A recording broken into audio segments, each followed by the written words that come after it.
This channel does not promote any violence, harmful, or illegal activities. All content provided by this channel is meant for an educational and information purpose only. Atul সুভাষের আত্মহত্যা আর সেই আত্মহত্যা নতুন করে বিতর্কে জন্ম দিয়েছে। গোটা দেশ একেবারে তোলপাড়। মৃত্যুর আগে তিনি একটা সুইসাইড নোট লিখে গিয়েছেন, 1.5 ঘন্টার ভিডিও রেকর্ডিংও করে গিয়েছেন সফটওয়্যার কর্মী অতুল প্রসাদ। অতুল সুভাষ। অতুল সুভাষের আত্মহত্যায় দেশ জুড়ে বিতর্ক। সোমবার বেঙ্গালুরুতে অতুলের ঝুলন্ত দেহ উদ্ধার হয়। মৃত্যুর আগে সুইসাইড নোট রেখে যান অতুল। প্রায় 1.5 ঘন্টার ভিডিও রেকর্ডিংও তিনি রেখে যান। তার স্ত্রীর চাপেই কি তিনি আত্মহত্যা করেছেন, উঠছে প্রশ্ন।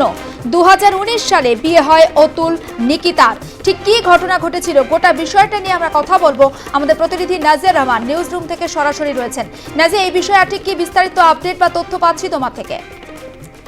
একেবারেই অতুল সুভাষের যে মৃত্যু, সেই মৃত্যুকে ঘিরে তোলপাড় এবং সেই মৃত্যুকে ঘিরে উঠছে প্রশ্ন। অতুল সুভাষ তিনি উত্তরপ্রদেশের বাসিন্দা এবং কর্মসূত্রে তিনি বেঙ্গালুরুতে থাকতেন, একটি তথ্য প্রযুক্তিতে তিনি কাজ করতেন। 2019 সালে এই উত্তরপ্রদেশের বাসিন্দা অতুলের সঙ্গে তার বিয়ে হয় নিকিতা সিংহানিয়া নামে এক মেয়ের, এবং নিকিতা সে নিজেও কিন্তু চাকুরিরতা।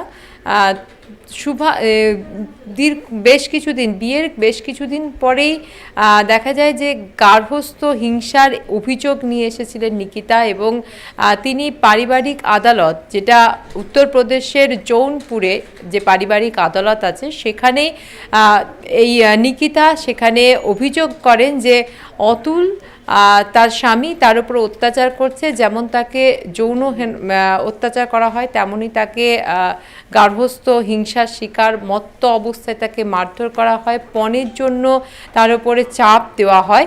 এই সমস্ত অভিযোগগুলো নিয়ে আসেন নিকিতা। এর ফলে তাদের বিবাহ বিচ্ছেদের মামলা চলে। মামলা চলাকালীন খোরপোশ হিসেবে অতুল নিকিতাকে 40,000 টাকা করে দিতেন বলে জানা গেছে। অতুলের পরিবারের তরফ থেকে সে কথাই জানা গেছে। কিন্তু এই মামলা চলাকালীন যে পারিবারিক আদালত, সেই আদালতেও রায় কিন্তু বিপক্ষে গেছে অতুলের, এবং অতুলের এই রায় যে বিপক্ষে গেল, সেই রায় বিপক্ষে যাওয়ার ফলে কি মানসিক চাপে বা মানসিক অবসাদে তিনি আত্মহত্যা বা এই ধরনের আত্মহননের পথ বেছে নিলেন, সেটা নিয়ে হচ্ছে প্রশ্ন। তার কারণ মৃত্যুর আগে তিনি একটি সুইসাইড নোট লিখেছেন, যেখানে তার প্রতিটা পাতায় লেখা আছে যে বিচার এখনো বাকি আছে। পাশাপাশি তিনি যে ভিডিও রেকর্ডিং করেছেন, সেখানেও বারবার বলতে শোনা যাচ্ছে যে বিচার এখনো বাকি, তাই তার অস্থি যেন বিসর্জন না দেওয়া হয়। এই যে কথাগুলো তিনি বারবার উল্লেখ করেছেন। দীর্ঘ যে বিবাহ বিচ্ছেদের মামলা চলছিল, সেই সময় কি তিনি অবসাদে ভুগছিলেন? তার কারণেই কি এই ধরনের একটা পদক্ষেপ গ্রহণ করলেন, এই প্রশ্ন উঠছে। পাশাপাশি অতুলের পরিবারের তরফ থেকে অভিযোগ আনা হয়েছে যে নিকিতা এবং তার পরিবার, নিকিতার মা, নিকিতার ভাই সহ 5 জনের বিরুদ্ধে এই অভিযোগ দায়ের করা হয়েছে যে তারা মানসিকভাবে চাপ দিচ্ছিলেন অতুলকে, এবং সেই মানসিক চাপে সে এই ধরনের একটা পদক্ষেপ গ্রহণ করেছে। এই একটা অভিযোগ আনা হয়েছে নিকিতার তরফ থেকে। পাল্টা নিকিতার তরফ থেকেও কিন্তু অভিযোগ আছে যে অতুল তার উপর অকথ্য অত্যাচার করত, তার সঙ্গে শারীরিক অত্যাচার যেমন ছিল, মানসিক অত্যাচার, গার্হস্থ্য অত্যাচার, তাকে মারধর করত, এই সমস্ত অত্যাচার, এবং পণের দাবিও ছিল, পণের প্রেশারও ছিল, এমনটাও কিন্তু দাবি নিকিতার তরফ থেকে আনা হয়েছিল। তবে অতুলের পরিবারের বক্তব্য হচ্ছে যে নিকিতার পরিবার এবং নিকিতা যে অভিযোগগুলো নিয়ে এসেছে, সেই সমস্ত অভিযোগগুলো তুলে নেওয়ার জন্য থাকো। আমি ফিরবো তোমার কাছে। এই মুহূর্তে আমাদের সঙ্গে টেলিফোন লাইনে রয়েছেন পুরুষ অধিকার কর্মী নন্দিনী ভট্টাচার্য। দিদি, আমরা যে বিষয়টা জানতে চাইছি, অতুল সুভাষ তার মৃত্যু এবং সেই মৃত্যুতে তোলপাড় গোটা দেশ। তিনি একটা 24 পাতার সুইসাইড নোট লিখে গিয়েছেন, এবং যার প্রত্যেকটা ছত্রে বড় বড় করে লেখা রয়েছে জাস্টিস ইজ ডিউ। কোথাও গিয়ে আপনার ঠিক কি মনে হচ্ছে? এবং তিনি তার স্ত্রীর বিরুদ্ধে অভিযোগ তুলেছেন। দেখুন, আমরা তো এটা নিয়েই আজকে এত বছর ধরে লড়াই করছি। তো আজকে এইরকম একটা সাংঘাতিক ঘটনার মধ্যে দিয়ে হয়তো সেটা সবার সামনে এলো, এবং সমস্ত মেইন স্ট্রিম মিডিয়া ভারতবর্ষ জুড়ে এটা নিয়ে প্রচার করছেন।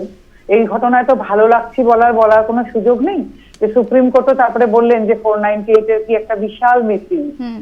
অত্যন্ত দুঃখজনক ঘটনা। এবং যেটা বলতে চাই যে অতুল সুভাষ ব্যক্তিগতভাবে আমার সঙ্গে তার পরিচয় ছিল, কিন্তু খুব খারাপ লাগছে যে একটি পুরুষ মানুষকে এভাবে চলে যেতে হলো। এবং এইভাবে কিন্তু বহু অতুল সুভাষ সারা ভারতবর্ষ জুড়ে ছড়িয়ে আছেন, যারা কিন্তু জীবন মৃতের মতন জীবন কাটাচ্ছেন, এবং অতুল সুভাষদের পরিবার। আমার মনে হয় এটা কিন্তু হাই টাইম, ভারতবর্ষের সরকারের ভাববার সময় এসেছে, যেখানে দাঁড়িয়ে সমস্ত আইন লিঙ্গ নিরপেক্ষ হওয়া উচিত।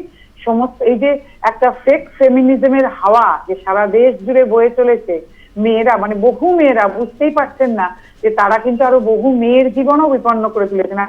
অতুল সুভাষের মা যখন এভাবে ভেঙে পড়ছেন, তখন কি সত্যিই মনে হয় না বহু মেয়েদের বোঝা উচিত যে তারা কাদের জীবন নিয়ে ছিনিমিনি খেলছেন?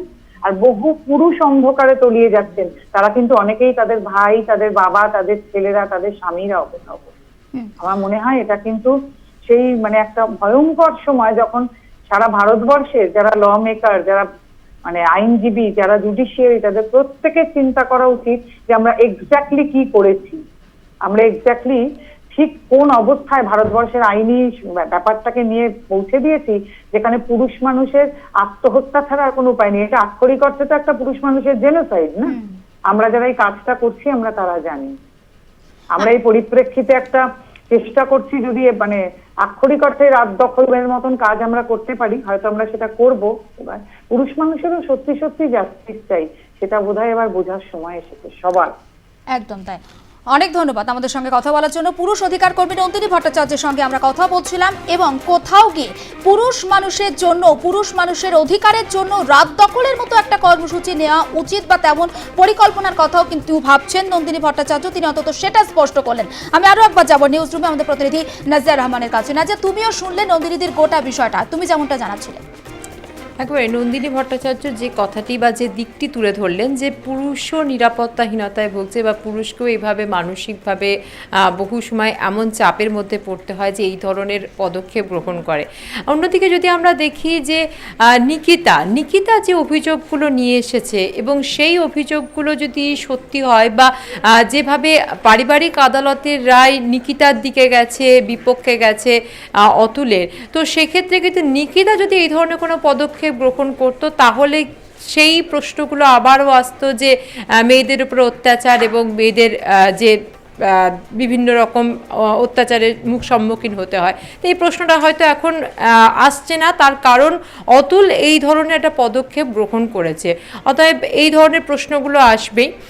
কিন্তু নিকিতার পরিবারের তরফ থেকে যে অভিযোগগুলো করা হয়েছিল, যে নিকিতাকে শারীরিক মানসিকভাবে অত্যাচার, তাকে মারা হতো, অতুল তার উপরে অত্যাচার করতো, পণের জন্য তারপরে প্রেশার দেওয়া হতো, এই যে অভিযোগগুলো নিয়ে আসা ছিল, অতুলের পরিবার অন্যদিকে যেটা জানাচ্ছে যে তারা এই মিথ্যে অভিযোগ, অর্থাৎ নিকিতা সিংহানিয়া এইগুলো মিথ্যে অভিযোগ এনেছিল, এবং সেই মিথ্যে অভিযোগ তুলে নেওয়ার জন্য বলা হয়েছিল। তো নিকিতার তরফ থেকে এবং নিকিতার পরিবারের তরফ থেকে 3 কোটি টাকা দাবি করা হয়েছিল এই অভিযোগগুলো তারা তুলে নেবে।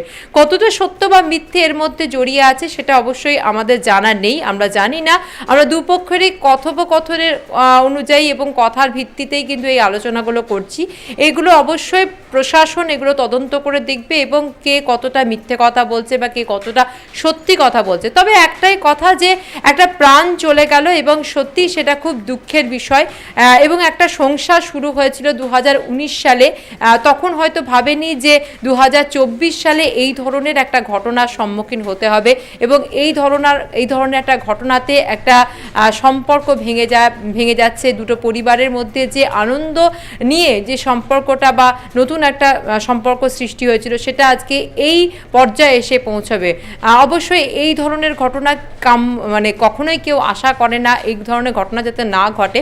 তবে একটা প্রাণ যখন চলে গেছে, তখন প্রশ্নগুলো অবশ্যই উঠছে যে কার দোষ ছিল, কি কারণে এই অতুলের প্রাণ চলে গেল। সে কি সত্যি মানসিক অবসাদে ভুগছিল সত্য, সেই জন্যই তাকে শেষমেশ এই ধরনের একটা পদক্ষেপ গ্রহণ করতে হলো। তার কারণ পারিবারিক যে আদালতের রায়, সেই আদালতের রায় তার বিপক্ষে গেছিল। তো সেই প্রশ্নটাও কিন্তু উঠছে যে সে কি কোনোভাবে দোষী ছিল, বা দোষী না থাকলেও তাকে মানসিক চাপে পুরো ভেতরে শেষ হয়ে যাচ্ছিল। তার যে ভিডিওগ্রাফ রেকর্ডিং পাওয়া গেছে, তার যে চিঠি লেখা, তাতে বারবার লেখা আছে যে বিচার এখনো শেষ হয়নি বা বিচার শেষ হবে তারপরে তার অস্থি বিসর্জন দেবে, অর্থাৎ সে কি সম্পূর্ণ প্ল্যানিং করেছিল? এই প্রশ্নগুলো কিন্তু আসছে, কিন্তু একটা মৃত্যু ঘটেছে, তার তদন্ত অবশ্যই হবে এবং যারা দোষী তারা শাস্তি অবশ্যই পাবে। একেবারে নজর থাকবে না যে আপাতত তোমাকে ধন্যবাদ। এবং যে খবরের দিকে আমরা নজর রেখেছি, 24 পাতা চিঠি লিখে আত্মহত্যা করেছেন বেঙ্গালুরু তথ্য প্রযুক্তি কর্মী অতুল সুভাষ এবং তার স্ত্রী শাশুড়ি পারিবারিক আদালতে যে কোর্টের বিচারকের বিরুদ্ধেও তিনি নির্যাতনের অভিযোগ তুলেছেন এবং তার ঘরে অর্থাৎ বড় বড় করে লেখা ছিল এবং যে 24 পাতা চিঠি তিনি লিখেছেন তার প্রত্যেকটা ছত্রে ছত্রে লেখা ছিল জাস্টিস ইজ ডিউ এবং শেষ বার্তায় অতুলের আর্জি ছিল যতক্ষণ না পর্যন্ত ন্যায় বিচার হচ্ছে ততক্ষণ যেন তার অস্থি বিসর্জন দেয়া না হয়।